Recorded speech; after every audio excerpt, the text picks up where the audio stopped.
कोबी चिल्ली हम से प्रथम मु कोबी पकोड़ा को छाणीदेवी।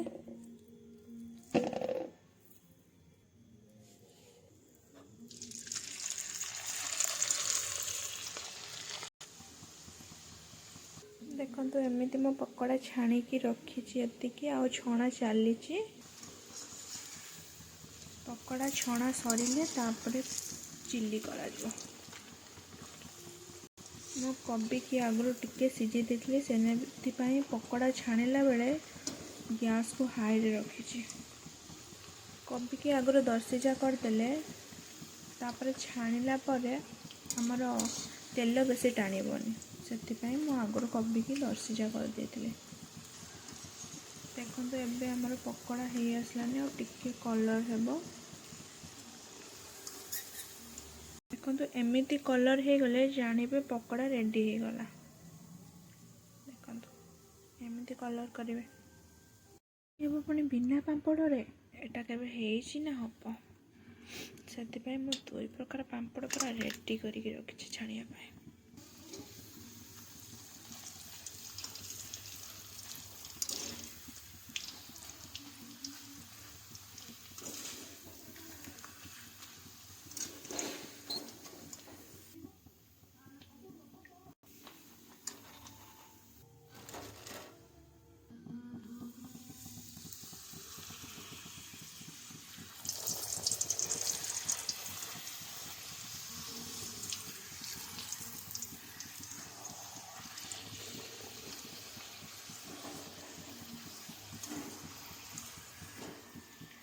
पांपड़ छाणिला बेले सदा तेल को भल भाव गरम एमती छाणिबे नहले तेल बेसी टाण पांपड़ भल भाव छाणी हेबनी।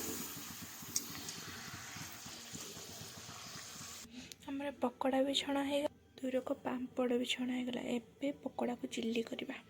चिल्ली पाई मु किछि कटा पियाज रखी दुईटी कंचा लंका फाड़ करके रखी और रसुण को छोट छोट करके काटी और टमाटो सॉस चिल्ली सॉस करे गरम करके आवश्यक अनुसार तेल देबा।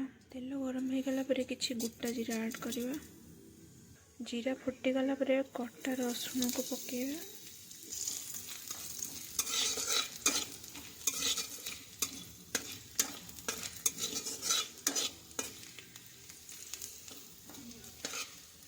रसुण हो गला परे काटिकी रखिथिबा पियाज और लंका पकेदेबा।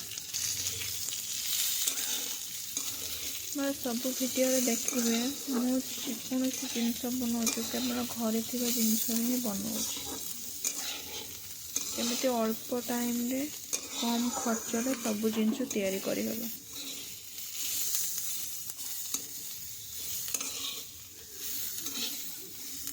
जी दरकार आवश्यक अनुसार गोटे प्लेट को काढ़ी देछि।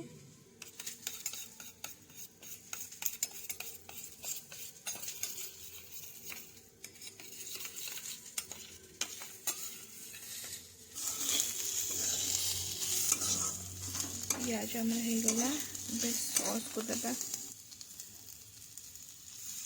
जेहेतु एटा आम शुक्ला जिनस पकोड़ा संगे मिसबनी से कॉर्नफ्लावर को पानी करके ऐड करदे। चिल्ली रे जी लुण दरकार पकेबा जी राग खाइबे से अनुसार लंका गुंड जीरा गुंड पकेबा भल भाव कड़ाईदेबा। भल भाव गुड़ाई सारा पकोड़ा को छाणी रखी पकेदेबा।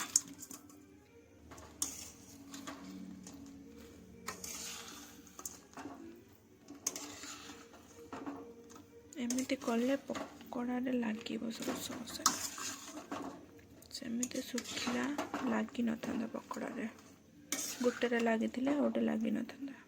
आज रोटी पांपड़ कोबी चिल्ली